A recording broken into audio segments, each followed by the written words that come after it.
Hello and welcome. My name is Alonda Carter and I am the recovering Hunbot. I create anti-MLM videos, so if you enjoy anti-MLM content, you might want to consider subscribing. Today's video, we dive into the world of Primerica. Specifically, I'm going to share with you the story of Ellie. If you want to support me as a content creator, I've created 3 different tiers in Patreon. They're all very reasonable, ranging from $1 to $10 per month. There's a link to that in the description, and honestly, it is absolutely the best way that you can support me. And now, on with the video.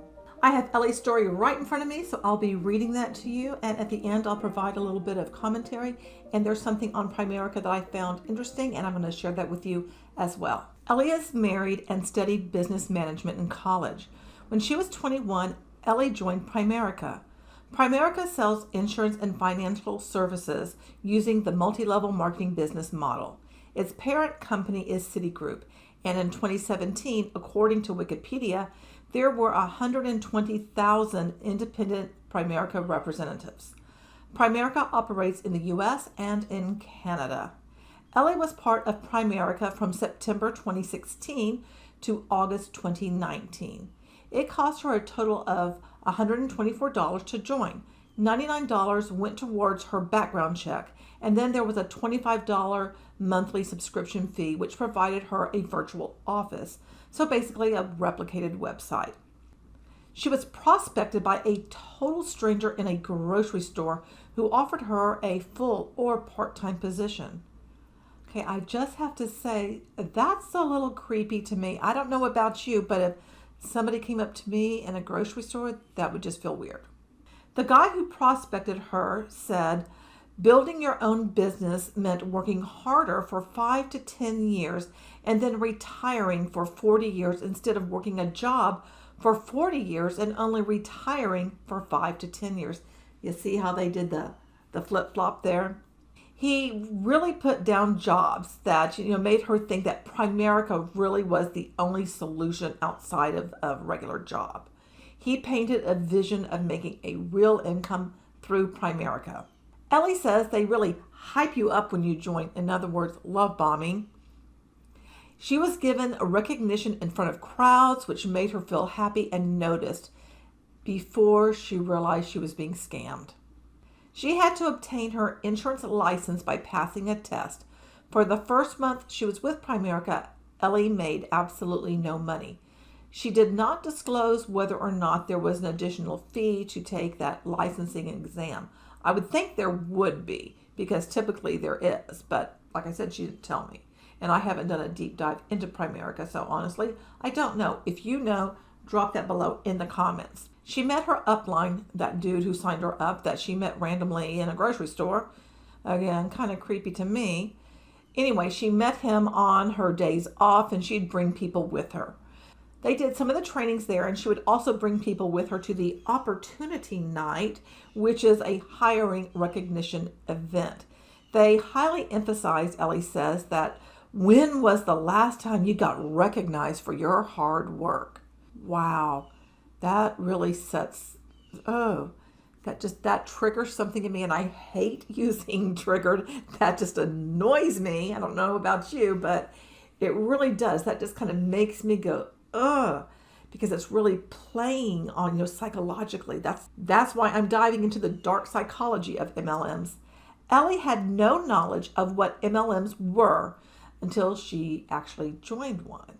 And then she was taught to explain hard how Primerica is not a pyramid scheme.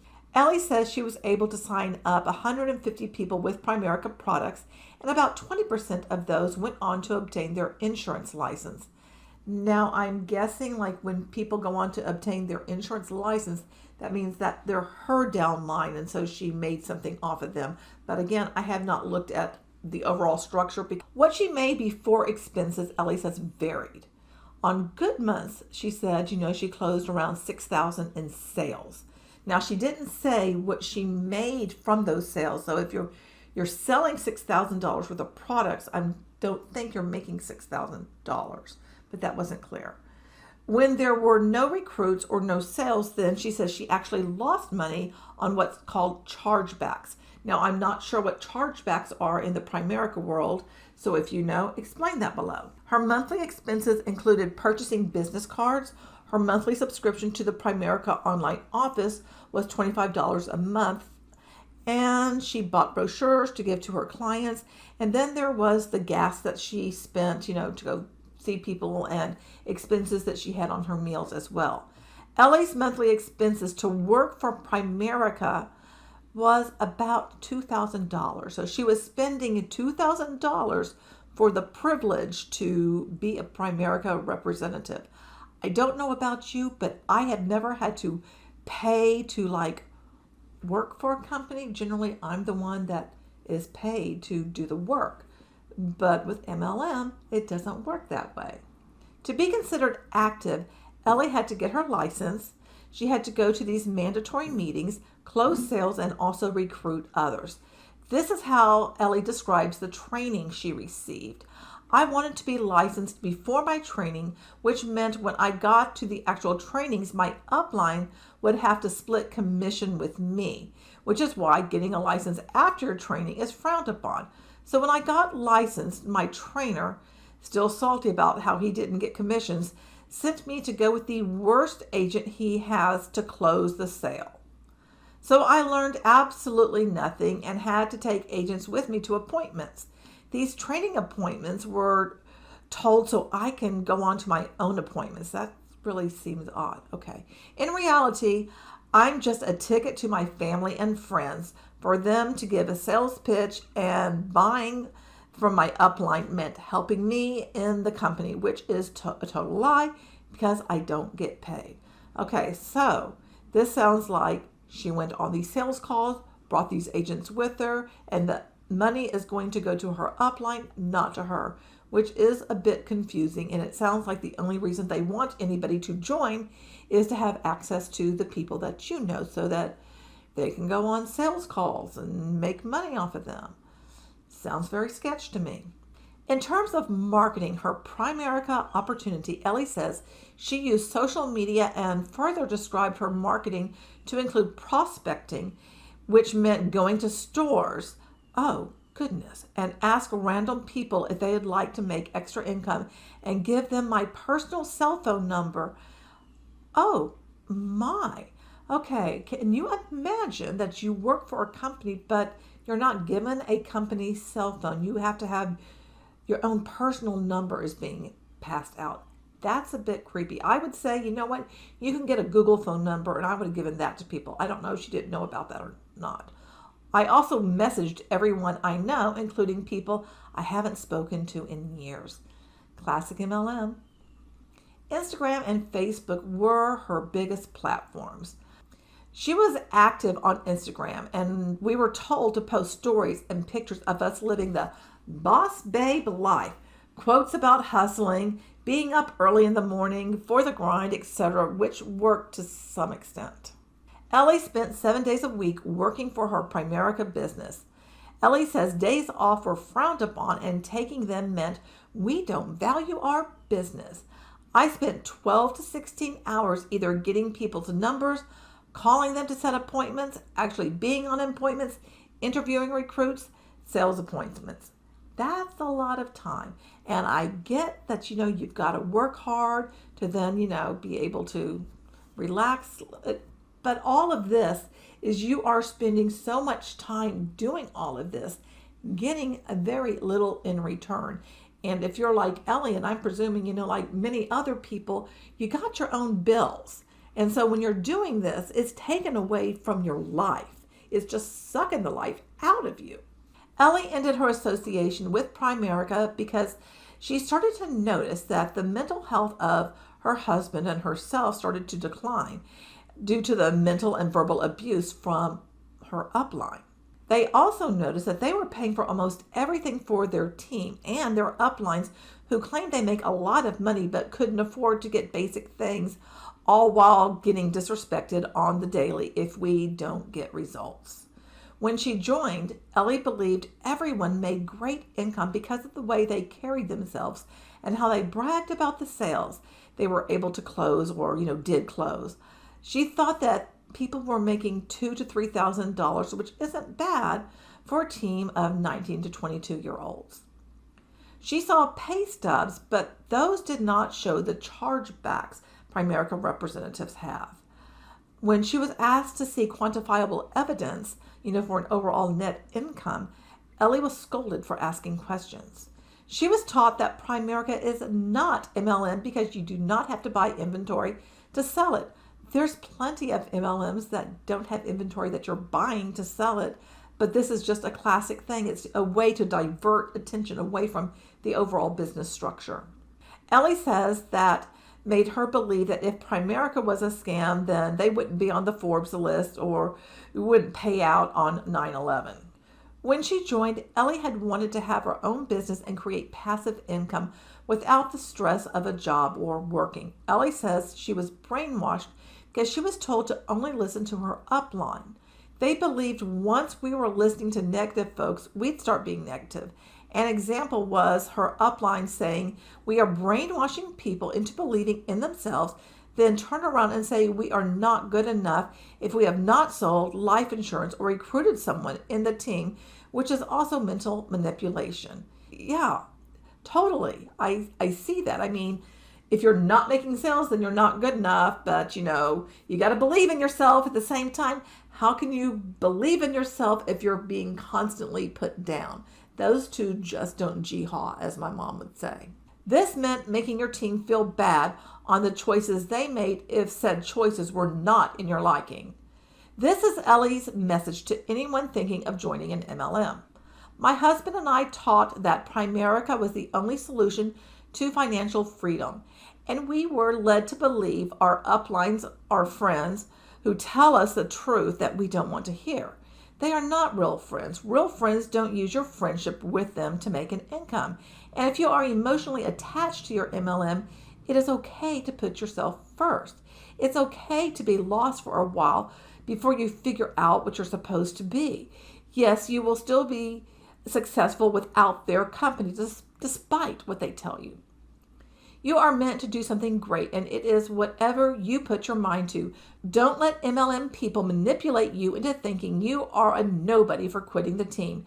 Know that you are the person you can truly count on. Well said, Ellie. I went over to Truth in Advertising and found an article on Primerica that is dated July 26, 2019. Imagine if during a job interview, instead of inquiring about your strengths and weaknesses, the boss showed you photos of the luxury homes and expensive cars they own. Your inner dialogue might go something like this. Am I in the right room? I don't think I'm in the right room. Was I supposed to take a left instead of a right at the end of the hall? I'm definitely not in the right room. Yet, for those who have gathered to hear Primerica Senior National Sales Director Ian Prunker speak about the MLM Companies Convention last month in Atlanta, this was how their job interview went. When you have unlimited time and total financial freedom, whatever it is you want, you're going to be able to get, or at least get a heck of a lot more than you have now. Prunker told attendees about the exciting opportunity to sell term life insurance, securities, and other financial products as a Primerica representative. Prunker then showed photos of what he's able to get as a result of his Primerica business, a 13,000 square foot home and sprawling estate in Michigan, for which he says he was once quoted $3,200 by a landscaping company to mow the lawn every month. For the winter, a waterfront home in Florida, his and hers Jeeps and Mercedes-Benz truck, and a Corvette with a black racing stripe that Prunker calls my little summer toy. I want to share with you some truths that are going to help you create this sort of life and lifestyle, Prunker told the crowd. But the truth Prunker failed to share with those in attendance was what they won't come close to experiencing his sort of life and lifestyle. This is because, as a disclaimer that accompanies the photos, points out Primerica representatives as a whole just don't make that much money. From January 1st through December 31st, 2018, Primerica paid cash flow to its North American sales force at an average of $6,069 a year, which includes commissions paid on all lines of business to licensed representatives. Figures include U.S. and Canadian dollars remaining in the local currency earned by the representative, not adjusted for exchange rates. And when you account for expenses, including the $99 entry fee, which is itself a red flag, and the cost of obtaining the licenses that Primerica says are required to sell many product lines, Primerica representatives are actually making much less. Not to mention, an average annual payout isn't the best yardstick, as it only takes a handful of top earners to skew the number. An example, if 1 out of 100 representatives made $1 million and 99 others made $1 each, the average payout would be $10,000.99, before expenses, of course. An income disclosure statement can provide more details about who makes what and at which levels, but Primerica has one. It's keeping it to himself. The company did not answer questions about its income disclosure statement in response to an inquiry made by TINA.org. TINA.org asked Primerica, a direct selling association member whose misleading income claims extend beyond those at issue here, if it had approved Prunker's speech. In our inquiry, we noted a section of the FTC's business guidance concerning multi-level marketing that states, in part, representations through words or through images, such as expensive houses and luxury automobiles, likely would be false or misleading to current or prospective participants if participants do not achieve such results. The company responded, Primerica operates within all applicable regulatory standards, including the FTC business guidance cited in your email. We appreciate you sending the information you included below and are reviewing the materials. It did not take long after we contacted Primerica for the YouTube video of Prunker's speech, which was sent to us by a reader and which we shared with Primerica, to come down, maybe a day. The video above was uploaded to YouTube by TINA after the original was taken down. But too little, too late. Too little because there are other convention videos of Primerica distributors teaching others how to recruit using deceptive earnings claims, and too late because it doesn't undo the misleading presentation Prunker made to people in attendance in Atlanta. Find more of our coverage on the MLM opportunity pitch here. There will be a link to this article in the video description. Ellie, thank you so very much for sharing your story with me. I really believe it is so important for us to share our stories at a grassroots level just like this.